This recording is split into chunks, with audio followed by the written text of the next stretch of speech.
Alléluia. Que le Seigneur soit béni. Nous sommes un dans un lien d'amour.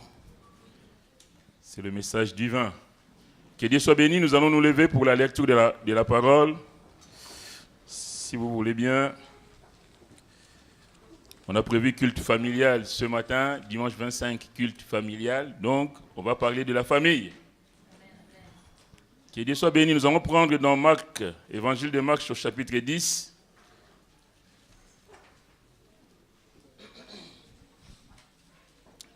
Marc, chapitre 10, à partir du verset 13, nous lisons « On lui amena des petits enfants afin qu'il les touchât. Mais les disciples reprirent ceux qui les amenaient. Jésus, voyant cela, fut indigné et leur dit « Laissez venir à moi les petits enfants et ne les en empêchez pas, car le royaume de Dieu est pour ceux qui leur ressemblent. Je vous le dis en vérité, quiconque ne recevra pas le royaume de Dieu comme un petit enfant, n'y entrera point. » Puis il les prit dans les bras et les bénit en l'air, imposant les mains. Nous allons demander la grâce de Dieu. Seigneur, merci pour ce moment. Merci, Seigneur, pour ces cultes. Seigneur, que ces cultes soient agréables. Béni sois-tu, notre Dieu, parce que nous savons que tu es présent par ton esprit au milieu de nous. Merci, Seigneur, pour mon frère que tu bénis, pour ma soeur que tu bénis, pour ta visitation de ce jour. Nous te sommes reconnaissants, Seigneur, parce que nous savons que ta parole est la vérité. Combien nous voulons la serrer dans nos cœurs afin de ne point pécher contre toi. Aide-nous, Seigneur, notre Dieu, à vivre pour toi, à marcher, Seigneur, en sachant que tu es le Dieu Tout-Puissant, qui connaît toutes choses, qui voit toutes choses. Béni sois-tu et merci pour tout, Seigneur. Nous remettons, Seigneur, la suite de cette journée entre tes saintes mains. Que toi seul, notre Dieu, notre Père, sois honoré et glorifié, car tu en es digne. Au nom de Jésus, Amen. Amen. Pouvez vous asseoir, bien-aimés. Le titre de ce message, c'est « Jésus et les enfants ».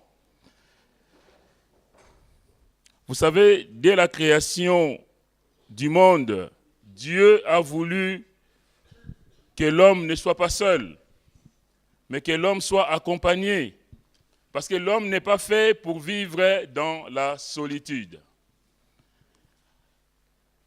La Bible nous dit dans Genèse chapitre 2, verset 18, l'Éternel Dieu dit, après avoir donné, donc créé l'homme, et après avoir donné l'ordre à l'homme de la façon dont il devait se comporter dans le jardin, la Bible nous dit que l'Éternel Dieu dit, dans Genèse chapitre 2, verset 18, il n'est pas bon que l'homme soit seul.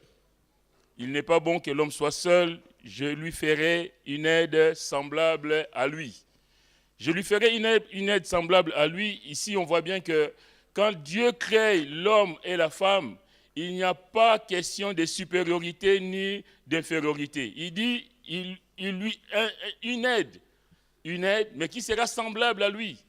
Dieu n'a pas dit que l'homme sera supérieur à la femme ou vice-versa, ou que, voilà. Dieu a dit qu'il va faire une aide qui sera semblable à l'homme. Nous voyons dans le monde actuel beaucoup de conflits, beaucoup de sujets. Moi, j'en suis un peu triste. J'ai comme un sentiment on est en train de dresser les uns contre les autres. On est en train de mettre, permettez-moi le mot, mais un bazar dans la société, comme si l'homme et la femme étaient adversaires. Mais nous, bien-aimés, en tant que chrétiens, nous devons savoir que pour nous, l'homme est à sa place, la place que Dieu lui a attribuée, et la femme doit rester à la place que Dieu lui a attribuée. On n'est pas dans un conflit. Le mariage, ce n'est pas un lieu où on est en conflit, c'est un lieu d'amour. Alléluia. Mais je pense que vous voyez comme moi qu'on vit dans... On fait même, je ne sais même plus si les gens vont continuer à se marier. Parce que parler à une femme devient compliqué et on ne sait pas. Je ne suis pas en train d'encourager quoi que ce soit. Je suis en train de mettre les choses, nous, en tant que chrétiens, comment est-ce que nous devons nous comporter. Dieu, donc, a créé l'homme et il a trouvé que l'homme n'était pas bon. Quand il a dit qu'il n'est pas bon que l'homme soit seul, en mettant les choses dans leur contexte, mais ça va pour les deux. Que l'homme ne soit pas seul, que la femme ne soit pas seule non plus. Moi qui suis dans les milieux hospitaliers, je peux vous dire que la solitude des gens, je la vois, je la touche de mes mains. Quand je vois que la personne n'a plus de famille, n'a plus plus personne autour d'elle et qu'elle est toute seule. Et même pour avoir un petit vêtement, il faut se battre. On se dit, Seigneur, merci pour la famille que tu m'as donnée. Merci pour la femme que tu as mise à mes côtés. Merci pour l'homme que tu as mis à mes côtés. Merci pour les enfants que tu m'as donnés. Alléluia. On va prendre quelques définitions. Évidemment, quand Dieu dit qu'il n'est pas bon que l'homme soit seul, c'est l'origine de la famille, c'est-à-dire d'un couple et des enfants. C'est l'origine de la famille. C'est de là que part cette notion de famille. Il y a un homme, il y a une femme et il y a des enfants derrière. J'ai pris quelques définitions, mais j'ai eu l'occasion d'en donner quelques-unes lors du mariage de Sarah et d'Angelo. Le mot couple vient du latin copula. Et copula veut dire lien, liaison. C'est-à-dire que le couple, c'est une union. Vous savez, en français, pour nos étudiants, en français, en grammaire française, on parle le verbe copule. C'est le verbe être, par exemple, qui fait la liaison entre le sujet et l'attribut. Et ce sont des mots que je prends comme ça, mais c'est pour vous donner le sens. Le couple, c'est une union. C'est un lien qui se forme entre deux personnes. Et le couple, donc, va former, du couple va sortir la famille. La famille qui est un ensemble formé par le père, la mère et les enfants. L'homme et la femme s'unissent par le lien donc, du mariage. Ils forment un couple. Et de ce couple viendront s'ajouter les enfants. Et c'est la famille. Le mariage, c'était une union légitime d'un homme et d'une femme pour la vie. Vous conviendrez avec moi qu'on vit dans une société où on se marie à 10 heures, on se sépare à 14 heures. On vit dans une société où les gens s'unissent pour les intérêts. Il y a quelque chose derrière les choix qu'on fait. Beaucoup ne s'unissent pas par amour, mais il y en a qui viennent parce qu'il y a quelque chose derrière l'autre. J'ai même connu des gens qui sont venus dans l'église pour trouver des sœurs. Parce que, étant donné que dans le monde, la femme est en rébellion, enfin, permettez-moi de le dire comme ça, et on s'est dit, la chrétienne, la Bible enseigne la soumission. La Bible enseigne l'obéissance. Donc dans l'église, je trouverai la femme qu'il me faudra, celle qui me sera soumise, celle qui vivra dans la crainte de Dieu. Mais je vais dire ce matin que c'est tout à notre honneur quand les gens pensent que dans l'église, on peut trouver des bonnes personnes. Mais maintenant, on ne vient pas se marier à l'église pour prendre une âme du Seigneur et l'amener dehors. Ou pour se servir d'elle, parce que toi, tu vas faire ta vie comme bon te semble, mais tu sais que elle est chrétienne. Elle vit dans la crainte de Dieu. Et pendant ce temps, moi, je fais ma vie.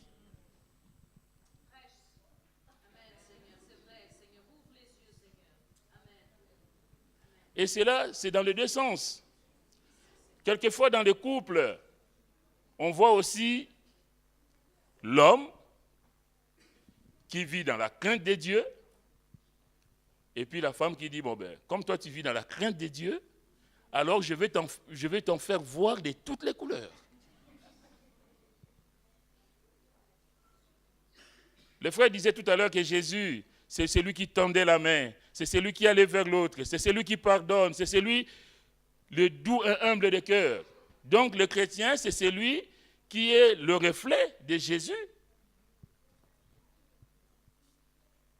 En conséquence, le chrétien, c'est celui qui pardonne. Et ce n'est pas parce que je pardonne que tu dois abuser. Et ce n'est pas parce que je suis chrétien que tu dises, ah oui, mais à l'église, le pasteur prêche l'amour. Et il est où l'amour ici? Parce que tu fais n'importe quoi à la maison, mais tu attends que ton mari supporte, accepte, parce que c'est un chrétien. Quelque part, il y a des dysfonctionnements grave, même entre chrétiens, même dans des couples chrétiens. On ne profite pas de l'autre. Mais les deux, l'homme et la femme, nous vivons dans la crainte de Dieu. Nous vivons dans le respect mutuel. Nous vivons dans l'amour de Dieu. Parce que ce que je fais, je le dis souvent, nous le disons souvent dans les messages, ce que je fais, ce que je dis, même si je le fais dans ma maison, dans les quatre murs, mais Dieu me voit. Parce que Dieu est présent. Alléluia. Le mariage, union légitime d'un homme, d'une femme, mais pour la vie. Mais combien d'entre nous, chrétiens aussi, dès que ça ne va pas, ah ben non, mais moi je vais voir le pasteur. Hein. Moi, non, moi je crois que moi je vais prendre mes affaires. Hein. Dès que ça ne va pas, le chrétien plie ses genoux. Dès qu'il y a quoi, il y a la moindre chose qui fait que la machine se rouille un peu. Si on est vraiment spirituel, bien aimé, on plie ses genoux. Si on aime le Seigneur, pour ma femme, je fléchis mes genoux. Je vais crier au Seigneur. Parce qu'un couple qui se sépare, ça fait la fête de l'ennemi. Et dans le monde, ils vont dire quoi? Ils vous ont connu chrétien, vous étiez à l'église. Vous alliez à l'église, papa, maman, les enfants. Et puis demain, vous n'êtes plus ensemble. Ah bon? Même vous, ça vous arrive? Et ils vont dire ça. C'est pourquoi quand on veut s'unir, en tout cas pour les jeunes qui ne sont pas mariés, mais on ne se marie pas avec n'importe qui. On ne se marie pas avec n'importe qui. On prend le temps.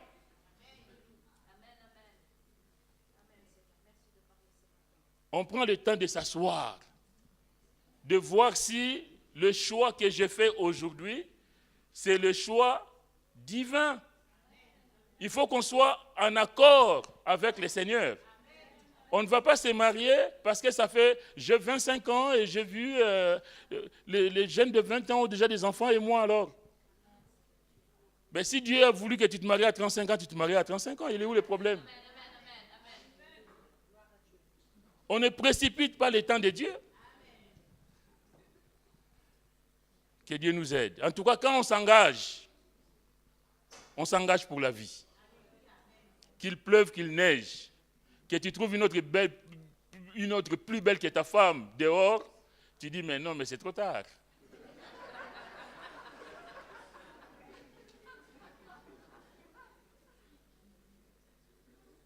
Mon cœur est déjà pris. Que la femme, ma soeur, que tu trouves aussi un bel homme dehors, une belle plante, tu dis, oh, qu'est-ce qu'il est beau. Ah, mais c'est trop tard. J'appartiens à quelqu'un, je suis à quelqu'un. On ne dit pas, ça y est, bon, je crois que c'est celui-là que Dieu a préparé pour moi. Mais si Dieu a préparé pour toi, pourquoi tu es déjà avec l'autre? Il s'est fait que, ça c'est une sœur de l'église qui me l'a raconté il y a une dizaine d'années, c'est un couple dans l'église qui se sépare et qui trouve aussi, l'un trouve le mari, la femme dans l'église, l'autre trouve aussi vice-versa. Et ils ont dit, c'est Dieu qui me... non. C'est Dieu qui me l'a donné. Ah bon? Dieu a pris la femme de quelqu'un et te l'a donné. Dieu a pris le mari de quelqu'un et te l'a donné. Comme ça, tranquillement, il n'y a rien du tout. C'est la sœur Françoise qui m'a raconté l'histoire. Il me dit, pasteur, mais dis-moi un peu, parce qu'il y a des choses que je ne comprends pas. J'ai dit, moi, je ne comprends pas non plus. Ça, ce n'est pas de Dieu, ça. Ce n'est pas possible. Quand on s'unit pour la vie. Et quand on s'unit pour la vie, c'est ce qu'on dit quand on fait le mariage. Pour le meilleur et pour le pire. Ce n'est pas seulement quand le compte est blindé que c'est mon mari. Mais quand il est au chômage, c'est toujours ton mari. Il y a des mamans, ça j'ai connu il y a longtemps, qui ne faisaient à manger qu'à la fin du mois, quand papa ramenait le salaire. Ah mais oui, parce qu'il faut faire, comme ça il va mettre son salaire sur la table. Et quand le salaire sera fini au bout de 2-3 jours, et puis tu lui arrives comme ça, il n'y a rien à manger. Ah ben oui, tu as laissé quoi? Eh bien, tu n'as rien laissé. Mais qu'il amène quelque chose, qu'il n'amène pas quelque chose, c'est ton mari. Toi, fais le travail de femme dans ta maison. Joue ton rôle de femme, de mère. Et le mari, pareil. Mais combien d'entre nous, nous faisons des choses par rapport à ce que j'attends de l'autre, par rapport aux intérêts qu'il y a derrière. On se marie pour la vie, les meilleurs et les pires. Quand dans la maladie, dans la santé, nous le disons quand nous faisons les cérémonies de mariage. Mais combien aussi quand l'homme ou la femme est malade, et puis c'est l'occasion, c'est le moment choisi pour aller dehors. Ah ben de toute façon, Dieu, toi-même tu sais, hein, il est malade. Hein? Et on met même Dieu dans son péché. Seigneur, ben oui, toi-même tu sais. Ma femme, elle est malade, je ne peux pas rester comme ça. Mais quand tu t'es engagé, tu as signé que tu t'es engagé pour la vie et la mort, que tu t'es engagé dans la santé et dans la maladie. Et c'est pourquoi quand l'autre est malade, c'est justement à ce moment-là que tu dois lui témoigner de toute ton affection, de toute ta présence. Parce que c'est quand on souffre qu'on a besoin d'avoir quelqu'un à ses côtés. Marié, donc, je l'avais déjà dit l'autre jour, mais c'est unir, c'est assortir, c'est combiner, c'est épouser, fusionner.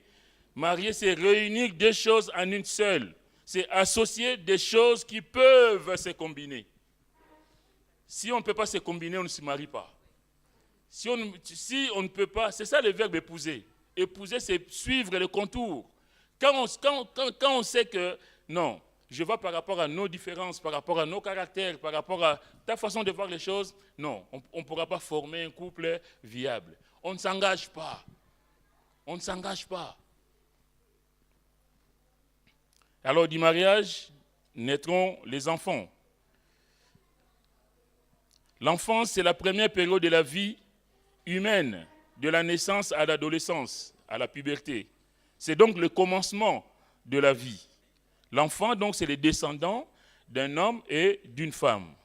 L'adolescence, un petit mot du latin adulcere, qui veut dire grandir. L'adolescent,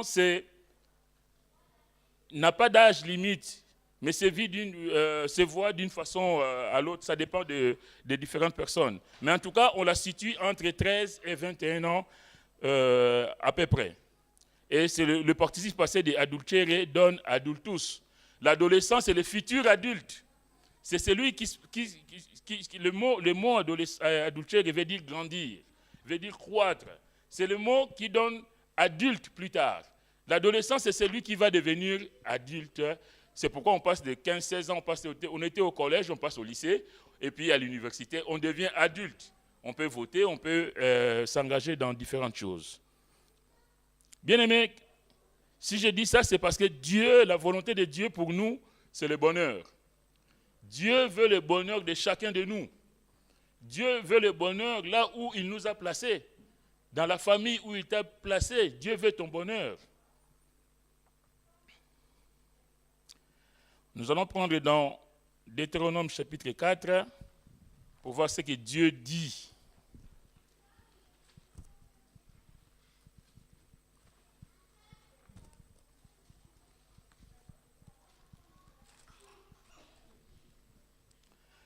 Deutéronome chapitre 4.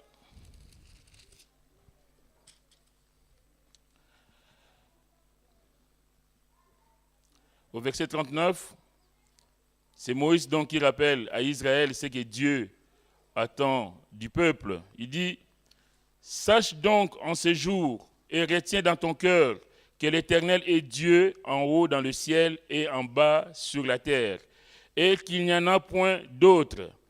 Et observe ces lois et ces commandements que je te prescris aujourd'hui. Pourquoi? Afin que tu sois heureux, toi et tes enfants après toi, et que tu prolonges désormais tes jours dans le pays que l'Éternel ton Dieu te donne. » Dieu veut que le peuple soit heureux. Dieu veut que nous, son peuple, nous soyons heureux. Vous savez, Dieu rappelle toujours. C'est pourquoi Moïse va encore rappeler au chapitre 6 de Deutéronome toujours. Il dit au verset 1er, « Voici les commandements, les lois et les ordonnances que l'Éternel votre Dieu a commandé de vous enseigner, afin que vous les mettiez en pratique dans le pays dont vous allez prendre possession, afin que tu craignes l'Éternel ton Dieu en observant tous les jours de ta vie, toi, ton fils et le fils de ton fils, toutes ces lois et tous ces commandements que je t'ai prescrits, et afin que tes jours soient prolongés. Tu les écouteras donc, Israël, et tu auras soin de les mettre en pratique. Pourquoi? Afin que tu sois heureux et que vous multipliez beaucoup, comme te l'a dit l'Éternel, le Dieu de tes pères, en te promettant un pays où coule le lait et le miel. Dieu veut le bonheur de chacun de nous. Dieu veut le bonheur de son peuple. Mais le bonheur, en tout cas, du Seigneur, nous pouvons l'avoir que si nous l'écoutons, si nous mettons en pratique ses commandements, si nous sommes ses enfants obéissants à ce que Dieu nous dit. Si on écoute Dieu, nous devons alors fermer nos oreilles aux sirènes du monde. Dans le monde, il se passe des choses, il se dit des choses même qui peuvent troubler les enfants de Dieu. Mais l'enfant de Dieu affermi ne doit pas se laisser troubler par ce qui se passe dans le monde. Moi, ils ont beau passer les informations sur telle personnalité politique ou je sais quoi, ils ont beau dire des choses. Il y a qu'est-ce que la Bible m'enseigne? Qu'est-ce que la Bible nous dit? Quelle est ma place en tant que père de famille dans ma maison? Quelle est ta place en tant que père, mère et même enfant dans la maison, dans la famille où Dieu t'a placé? Être parent, bien-aimé, implique des responsabilités. Quand on est parent, on ne devient pas déjà parent par hasard.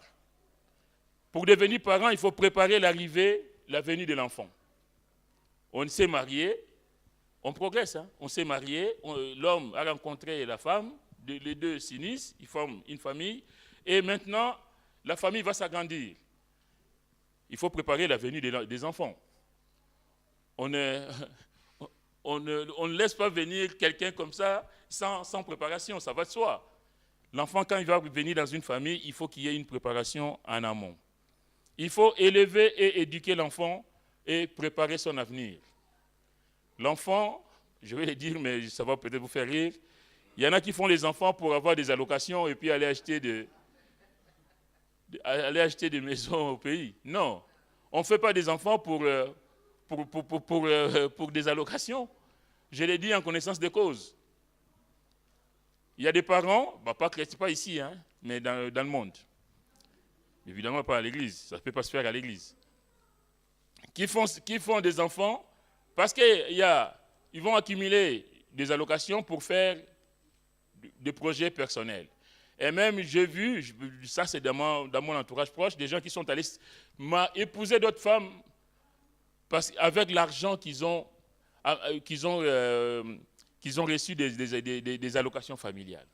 Et ces enfants meurent de faim. On laisse les enfants ici mourir de faim pour aller faire n'importe quoi ailleurs. L'enfant, l'avenir doit être préparé, l'enfant doit être élevé, éduqué et préparer son avenir. On ne fait pas des enfants pour les laisser à l'abandon. On ne fait pas des enfants pour que demain ils se débrouillent tout seuls. En tant que parents, nous avons des responsabilités. Nous devons préparer l'avenir de nos enfants. Merci. Nous devons préparer l'avenir de nos enfants. Chaque jour, je me lève pour aller travailler. Le peu que je gagne, je sais que qu'est-ce que je peux faire pour ma famille aujourd'hui, mais qu'est-ce que je peux faire pour ma famille demain? Quel avenir je prépare pour mes enfants? Pensez à préparer l'avenir des enfants, mais pensez aussi au salut de leurs âmes. On ne fait pas des enfants pour les laisser aller dans le monde. On fait des enfants pour les élever, les éduquer, préparer leur avenir, un avenir, je vais dire matériel, qu'ils aient un bon métier demain, qu'ils aient des diplômes, merci Seigneur. Mais aussi, on doit se soucier de leurs âmes. Qu'est-ce que je transmets à mes enfants? Préparer l'arrivée de l'enfant, c'est fait en commun accord des époux. Il n'y a pas un dictateur dans la maison qui va décider, tiens, allez, on va avoir un enfant. C'est les deux, ensemble, on se met d'accord. On pense que le moment est venu d'avoir un enfant ou des enfants ou le reste. Savoir que les parents doivent savoir que l'enfant est une grâce de Dieu. Genèse chapitre 4, verset 1er. Adam connut Ève, sa femme, elle conçut et enfanta Caïn, et elle dit, j'ai formé un homme avec l'aide de l'Éternel. J'ai acquis un homme avec l'aide de l'Éternel. Et Caïn, le nom Caïn veut dire littéralement acquisition. Donc du verbe acquérir, produire, procréer. Et connaître, quand il est dit qu'Adam connut Ève, c'est-à-dire qu'on est dans une relation conjugale, dans le cadre d'une union légitime. Ève et Adam, qui n'ont pas eu donc de parents biologiques, nous le savons, parce qu'ils sont directement créés par Dieu, reconnaissent la toute-puissance de Dieu et surtout sa grâce. Caïn, quand il va naître, la Bible dit que Ève, elle va dire, Ève et Adam, donc ils ont formé un enfant par la grâce de Dieu, reconnaissant de ce que Dieu nous a donné cet enfant. Bien-aimés, chaque action que nous avons, nous devons reconnaître la main de Dieu, reconnaître la grâce de Dieu dans notre vie. Un enfant est né dans la famille, merci Seigneur, parce que c'est une bénédiction, c'est une grâce que tu nous fais. Nous devons rendre grâce à Dieu en toutes choses, reconnaître toujours sa grandeur. Est-ce que nous le faisons toujours? Quelquefois, nous avons des choses, mais nous pensons que c'est par nous-mêmes, par nos propres capacités. Nous ne nous remercions pas suffisamment, en tout cas suffisamment le Seigneur, pour être dans le moindre détail, reconnaître que ce que j'ai, c'est par la grâce de Dieu. Le psalmiste dira dans le psaume 103, verset 1er, « Mon âme bénit l'Éternel, que tout ce qui est à moi bénisse son saint nom. » Mon âme bénit l'Éternel, que tout ce qui est à moi bénisse son saint nom. Mon âme bénit l'Éternel et n'oublie aucun de ses bienfaits. Mon âme bénit l'Éternel et n'oublie aucun de ses bienfaits. Chaque jour que Dieu fait, c'est un jour de grâce. J'ai béni le Seigneur tout à l'heure, j'étais derrière, j'ai croisé un frère qui se reconnaîtra, qui on se salue, voilà, bonjour frère, bonjour pasteur. Comment ça va? Ah, ça va par la grâce de Dieu. Il me prend au mot. Il dit, c'est cette grâce qui m'a sauvé, pasteur. C'est cette grâce qui fait que ma vie a changé ce matin, derrière. C'est cette grâce qui a fait que je sois là ce matin parmi vous. Reconnaître la grâce de Dieu. C'est cette grâce qui a fait que je suis sorti de ma vie d'avant, qui n'était que ruine et misère. C'est cette grâce que je suis là ce matin, pasteur. Et il ne sait pas qu'il était en train de me bénir en me le disant. Reconnaître la grâce de Dieu dans notre vie. Ce que Dieu fait pour nous, ce que Dieu nous donne, c'est une grâce. Sans mérite. Tu as des enfants, c'est une grâce. Tu as un mari, c'est une grâce. Tu as une femme, c'est une grâce. Tu es à l'église, c'est une grâce. Tu as un métier, c'est une grâce. Tu as un diplôme, grâce à Dieu. Merci Seigneur. Soyons reconnaissants.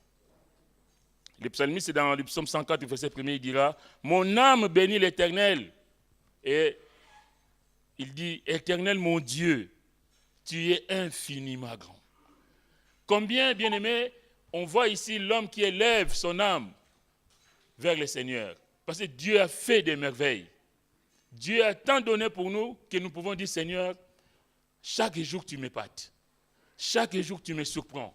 Et je ne peux qu'élever ma voix, Seigneur, et te dire que tu es infiniment grand.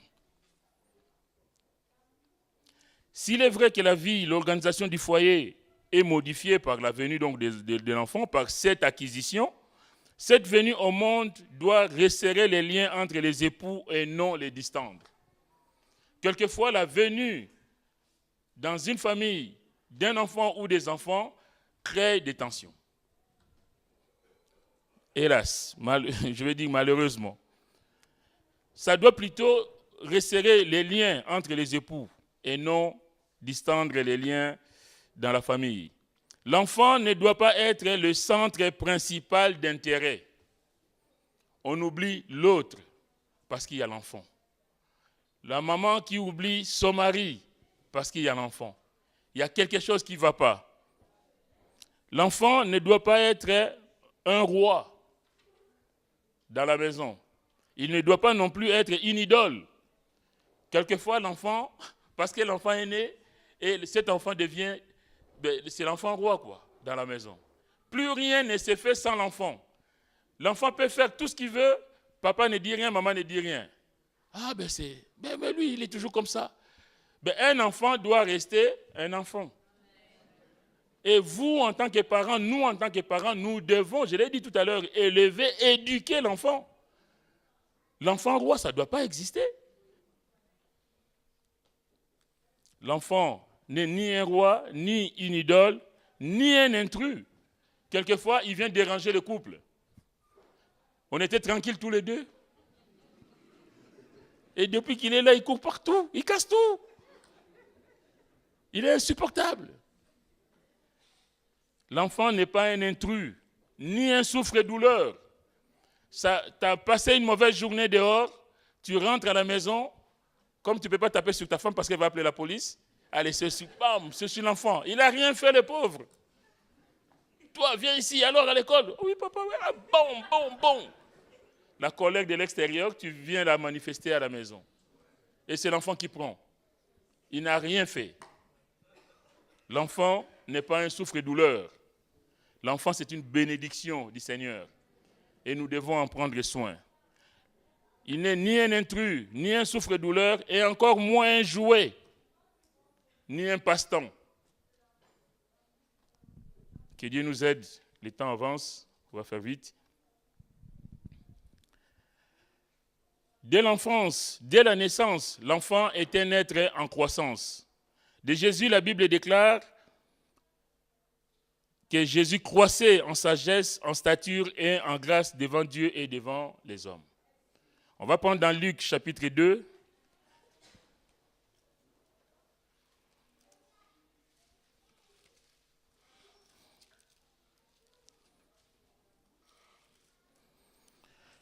Luc chapitre 2, on va prendre quelques versets.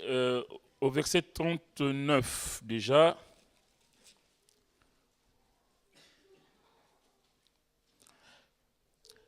Verset 39, lorsqu'ils eurent accompli, donc il est ici question de Marie et Joseph, lorsqu'ils eurent accompli tout ce qu'ordonnait la loi du Seigneur, Joseph et Marie retournèrent en Galilée, à Nazareth, leur ville.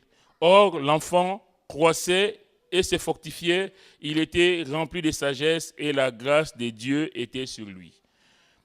Moi, je fais les liens entre les versets 39 et les versets 40. La Bible dit que lorsqu'ils eurent accompli tout ce qu'ordonnait la loi du Seigneur, tout ce que nous avons lu tout à l'heure dans Deutéronome, que Dieu veut le bonheur du couple, Dieu veut le bonheur, que chacun de nous puisse appliquer, mettre en pratique la loi du Seigneur. Et ici, on voit que Marie et Joseph et Marie vont donc accomplir ce qu'ordonnait la loi, et la Bible dit, l'enfant croissait et se fortifiait, il était rempli de sagesse et la grâce de Dieu était sur lui.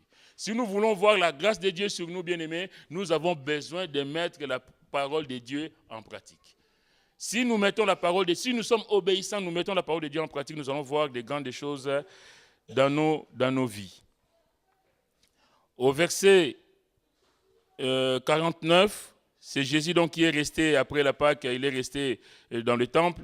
Et au verset 49, il nous a dit, il leur dit, pourquoi me cherchez-vous ? Ne savez-vous pas que je m'occupe des affaires de mon Père ? Mais ils ne comprirent pas ce qu'il leur disait. Puis il descendit avec eux pour aller à Nazareth et il leur était soumis. Jésus était soumis à ses parents. Combien je vais dire ce matin aussi qu'en tant qu'enfant, nous devons être soumis. L'enfant doit être soumis à ses parents. Sa mère gardait toutes ces choses dans son cœur. Et Jésus croissait en sagesse, en stature et en grâce devant Dieu et devant les hommes. Dieu nous donne des enfants, mais ces enfants ont besoin de grandir. Et ces enfants ne peuvent grandir que dans la grâce de Dieu. Que Dieu fasse grâce que ces enfants puissent grandir en stature, en sagesse, mais devant Dieu et devant les hommes. C'est-à-dire que ces enfants doivent grandir physiquement, mais aussi spirituellement. Les parents doivent accompagner cette croissance en donnant de l'amour à l'enfant. Un enfant qui n'est pas aimé, il sera malheureux. Un enfant dans un couple qui semble être rejeté, quelquefois même dans des familles, on voit il y a des préférences. Il y a des enfants préférés par rapport à d'autres. Et ça crée des souffrances dans la famille. Parce que les préférés, les enfants, ils le savent, hein, que toi, tu es le préféré des papas. Ah ben toi, tu es le préféré des mamans. Chacun son préféré. Ça ne devrait pas exister. Même si naturellement, il y a des choses qui nous poussent, peut-être parce qu'ils te ressemblent. Tu dis, ah oui, ça c'est un peu ma photocopie. Mais tes enfants sont tes enfants. Tes enfants sont tes enfants. Ils ne doivent pas avoir de préférences. Quelquefois, on a un cadeau et on va donner à son préféré. On va cacher les cadeaux, on attend que les autres partent à l'école pour donner à son préféré. Mais devant Dieu, c'est un péché. Parce que ton enfant, tous ces 2, 3, 4, 5 enfants, j'en sais rien, mais tous tes enfants sont tes enfants. S'il y a quelque chose à donner, tu donnes à parts égales. Pourquoi un enfant mangerait un gâteau et pas d'autre? Et toi, tu es content parce que tu as donné à ton préféré. Évidemment, Dieu, lui, n'est pas content quand c'est comme ça. Les parents doivent donc accompagner cette croissance en donnant de l'amour à l'enfant comme Dieu le fait pour nous. Imaginons que Dieu avait ses préférés dans l'assemblée. Comment ça allait être? Mais Dieu n'a pas de préférés. Dieu nous aime tous d'un amour infini, d'un amour éternel. Que son nom soit béni. Le but, c'est de faire de l'enfant un adulte mûr. L'enfant, à qui on donne de l'amour, à qui on apprend des choses, le but, c'est d'en faire un adulte mûr, un adulte heureux, utile à Dieu et à la société dans laquelle il évolue. L'enfant, on prépare son avenir. Préparer l'avenir de l'enfant, ça implique tout cela. Que cet enfant, moi, j'ai des choses à lui transmettre et que demain, lui aussi puisse transmettre les mêmes valeurs. Comment manifester cet amour vis-à-vis de l'enfant? Déjà, prier pour lui et voir avec l'enfant. Est-ce que nous prions avec nos enfants? Est-ce que nous prions pour nos enfants? Et si nous prions pour nos enfants, est-ce que nous prenons le temps de prier aussi avec eux? Nous bénissons le Seigneur pour les familles où on voit même les enfants, même petits, qui élèvent la voix pour prier. Que Dieu soit béni. Cet amour se manifeste par l'éducation qu'on donne à l'enfant. L'éduquer et le corriger si nécessaire. La Bible dit dans Proverbe 13, verset 24, « Celui qui ménage sa verge est son fils, mais celui qui l'aime cherche à le corriger. » Et je tiens à préciser ce matin que corriger, ça ne veut pas dire casser. Corriger, ce n'est pas briser. Corriger, c'est rectifier. Quelquefois, le parent, même chrétien, quand il corrige, mais ils n'y vont pas de même ordre. C'est un enfant. C'est un adulte en devenir. C'est un être humain. On ne corrige pas un enfant, on ne tape pas sur un enfant, par exemple, je vais dire ça comme si on tapait sur un adulte. Je reprends ce que je disais tout à l'heure, tu es frustré en dehors de chez toi, tu rentres à la maison, il y en a, j'ai vu des gens avec des bâtons, des ceintures, de je ne sais quoi, taper sur l'enfant. Mais si c'était le contraire, si c'est toi qui prenais le coup de ceinture que tu donnes à l'enfant, comment ça allait se passer? Ne pas faire à l'autre ce que toi tu n'aimerais pas qu'on te fasse. Corriger, ça ne veut pas dire briser. Corriger, c'est conduire l'enfant à comprendre que le chemin qu'il a pris, ce n'est pas le bon chemin, de le ramener sur le bon chemin. Manifester cet amour, c'est aussi l'observer, c'est l'écouter, c'est chercher à le comprendre. Comprendre le besoin de ton enfant. Quelquefois, toi, tu fais des choses, nous faisons des choses, mais est-ce que nous sommes en phase avec le besoin que l'enfant attend de nous? Accepter l'enfant tel qu'il est, même si son comportement ne nous plaît pas forcément. Un enfant, ça reste un enfant. Un enfant, ça va courir, ça va faire du désordre, mais ça reste un enfant. Et notre réaction vis-à-vis du comportement d'un enfant doit être une réaction d'adulte. On ne va pas se mettre à la hauteur de l'enfant. On comprend ce qu'il fait. On n'accepte pas ce qu'il fait, mais on essaie de le raisonner, de le corriger pour qu'il puisse comprendre que ce qu'il fait n'est pas bien. L'accepter tel qu'il est, même si son comportement ne nous plaît pas forcément. Le respecter, le considérer, l'encourager. Est-ce que nous respectons nos enfants? L'enfant aussi a droit au respect. Quelquefois, parce que certains enfants, on les traite comme si c'était un être inférieur, comme s'il n'avait aucune valeur parce que c'est un enfant. Non, nous devons respecter les enfants. D'ailleurs, le Seigneur dira dans Matthieu 18, verset 10, « Gardez-vous de mépriser un seul de ces petits. » Quand il parle de petits, donc c'est-à-dire nous, les enfants, mais dans ce contexte, je prends les enfants. « Car je vous dis que leurs anges dans les cieux voient continuellement la face de mon Père. Gardez-vous de mépriser ces petits-enfants. » Donner l'éducation à l'enfant consiste à donner à l'enfant l'ensemble des moyens propres à développer ses facultés physiques, morales et intellectuelles. Donner à l'enfant l'ensemble des moyens pour qu'il puisse se développer physiquement, moralement et intellectuellement. C'est-à-dire le nourrir, l'instruire, le former en lui donnant les bons principes de la vie. Pour le foyer chrétien, ce sont les principes bibliques. L'amour, la bonté, le pardon, la bienveillance, le respect, l'obéissance, la soumission, le respect de l'adulte, le respect des parents, la soumission aux parents.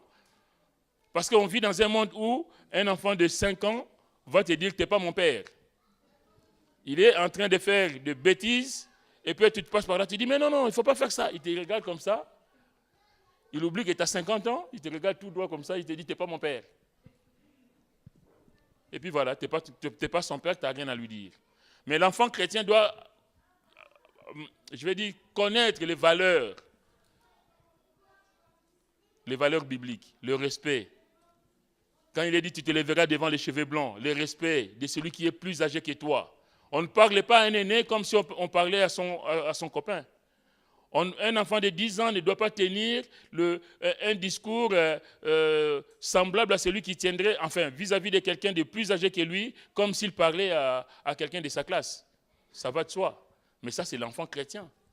Évidemment, si nous avons fait notre travail en amont. Donc l'enfant doit apprendre donc ces valeurs chrétiennes qui sont l'amour, la bonté, le pardon, qu'il sache que même si on lui a piqué son jouet, qu'il apprenne déjà à pardonner à 10 ans. S'il a appris à pardonner à 10 ans, je peux vous garantir qu'à 20 ans, à 30 ans, il connaît le pardon. Apprendre à l'enfant ce qui est bien et ce qui est mal, que ses choix auront des conséquences. On ne laisse pas l'enfant faire n'importe quoi. On ne laisse pas l'enfant choisir n'importe quoi. Ah ben c'est son choix. Hein. Ah ben c'est un pays de liberté. Mais dire à l'enfant que les choix qu'il fait aujourd'hui peuvent avoir des conséquences fâcheuses dans l'avenir. Mais ça, c'est notre rôle en tant que parents. Les jours où l'enfant se casse les dents par rapport à une situation donnée, l'enfant il va dire, mais papa, mais tu ne m'as jamais rien dit. Mais toi, tu savais. Maman, mais toi, tu savais, mais vous ne m'avez jamais rien dit. Et vous m'avez laissé faire. Mais là, conflit familial. Parce que vous étiez au courant, mais vous ne m'avez pas averti. Le chrétien, le parent chrétien doivent alerter. Je reprends ce que je disais tout à l'heure, mais Dieu nous a placés là, Dieu nous a donné ses enfants, ce n'est pas pour les laisser vagabonder ou pour les laisser vivre n'importe comment, mais nous devons être là pour les accompagner, leur montrer le chemin, le bon chemin, leur montrer les valeurs que le Seigneur nous a transmises. Et c'est à nous de les transmettre aussi à nos enfants. Les choix qu'il fait aujourd'hui auront des conséquences plus tard. Lui faire prendre conscience du péché et de ses ravages. Le parent chrétien doit faire prendre conscience à l'enfant du péché et des ravages que fait le péché. Bref, enseigner à l'enfant à vivre dans la crainte de Dieu. On va prendre je vais faire vite, Abraham dans Genèse chapitre 18.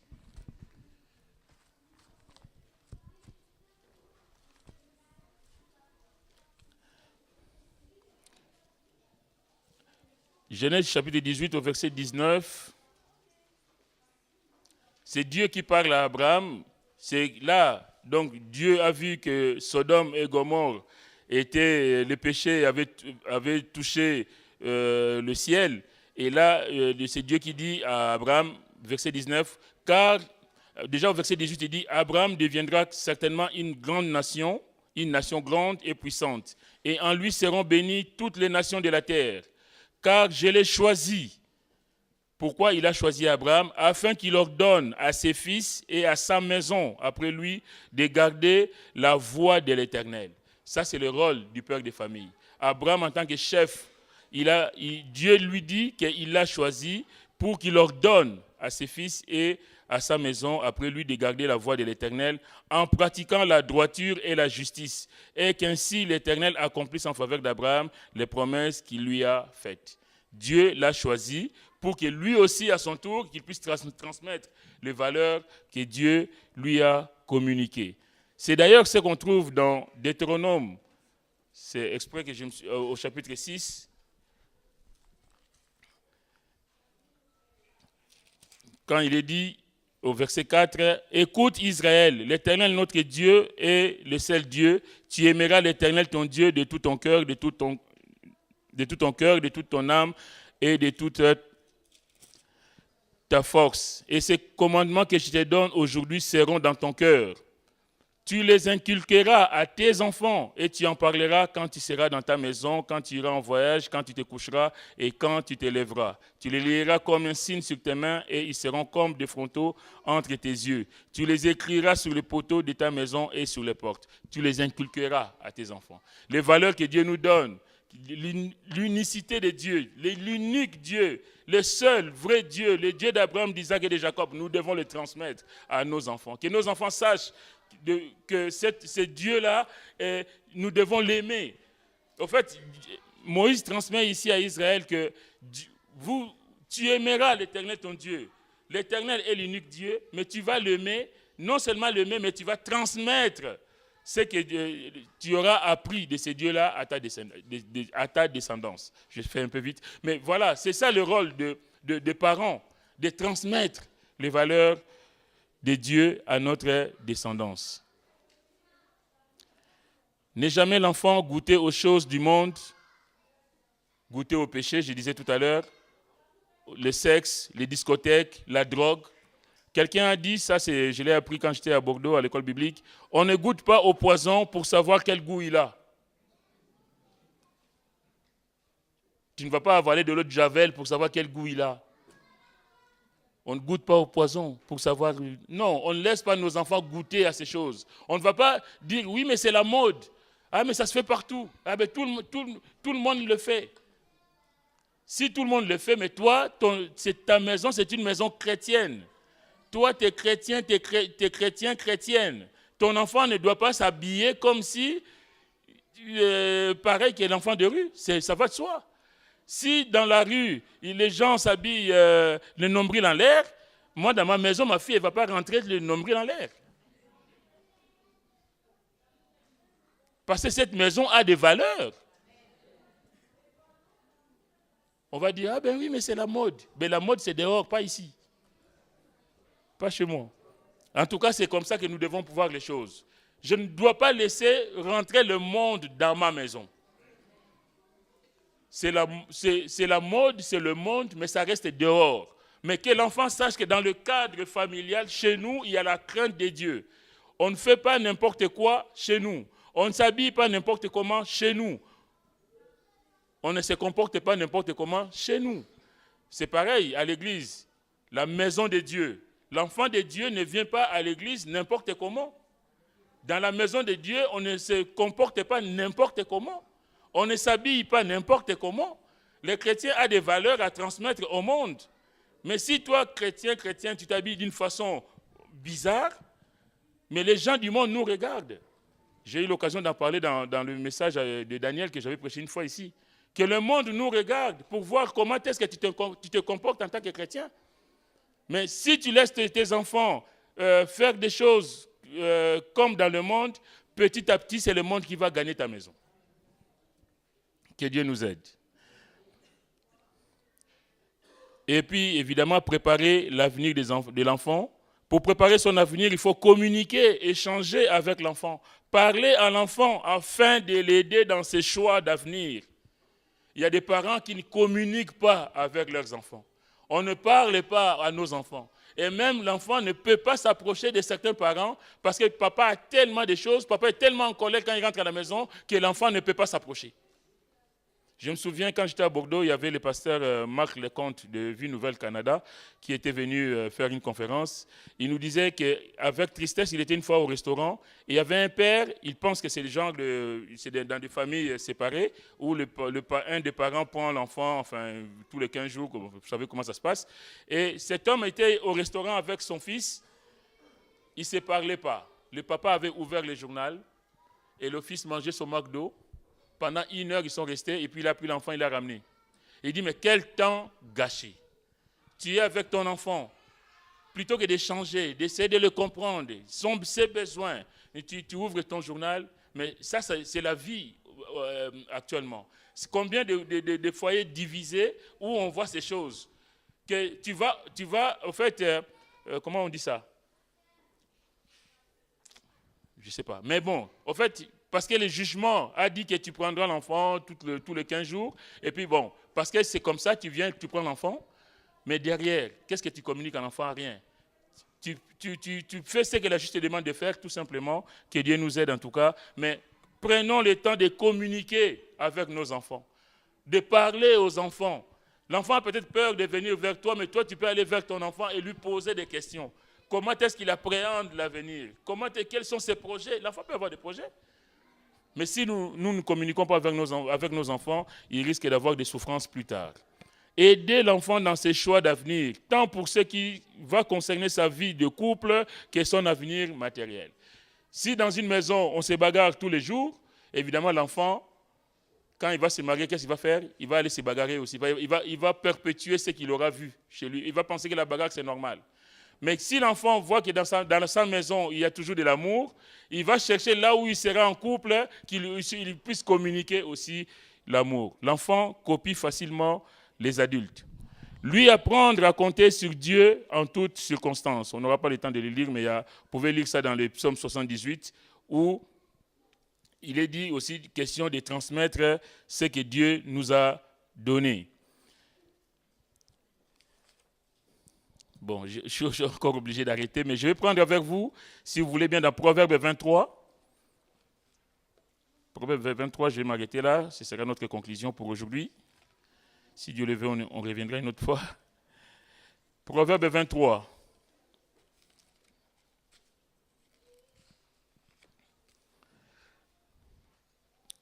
À partir du verset 12.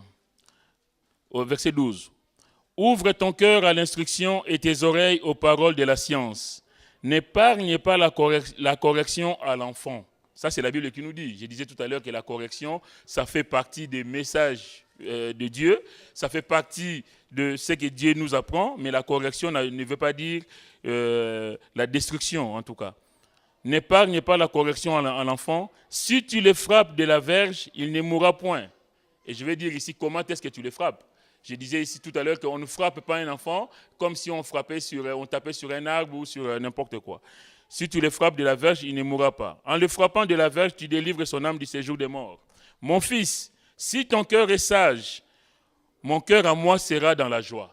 Il va de soi. Si tu as transmis les bonnes valeurs à l'enfant et que demain tu seras dans la joie parce que tu vas voir ton enfant reproduire ce que toi tu as sémé. Si ton cœur est sage, mon cœur à moi sera dans la joie. Mes entrailles seront émues d'allégresse. Quand tes lèvres diront ce qui est droit. Tu as appris je vous ai dit tout à l'heure les valeurs chrétiennes, la droiture, la bonté, l'amour et tout ça. Mais ici, c'est le Père qui dit là. Mes entrailles seront émues, verset 16. Mes entrailles seront émues d'allégresse quand tes lèvres diront ce qui est droit. Que ton cœur n'envie point les pécheurs, mais qu'il ait toujours la crainte de l'Éternel. Car il est un avenir et ton espérance ne sera pas anéantie. La crainte de Dieu. Apprendre à l'enfant que Dieu est tout, que Dieu est tout-puissant, que Dieu est capable de le secourir dans ses problèmes quand il sera grand. Je peux vous rassurer que cet enfant, même s'il va s'égarer quelques moments, cet enfant, un jour, il va se souvenir que papa me disait toujours, maman me disait toujours, que le nom du Seigneur soit béni. Écoute mon fils et sois sage, dirige ton cœur dans la voie droite. Ne sois pas parmi les buveurs de vin, parmi ceux qui font excès de viande, car l'ivrogne et celui qui se livre à des excès s'appauvrissent et l'assouplissement fait porter des ayons. Écoute ton père, lui qui t'a engendré, et ne méprise pas ta mère, quand elle est devenue vieille. Les enfants, écoutez les parents, être obéissants, ne pas mépriser ses parents, ne méprise pas ta mère quand elle est devenue vieille. Acquiert la vérité et ne la vend pas. La sagesse, l'instruction et l'intelligence. Le père du juste est dans l'allégresse. Celui qui donne naissance à un sage aura de la joie. Que Dieu vous bénisse. Amen.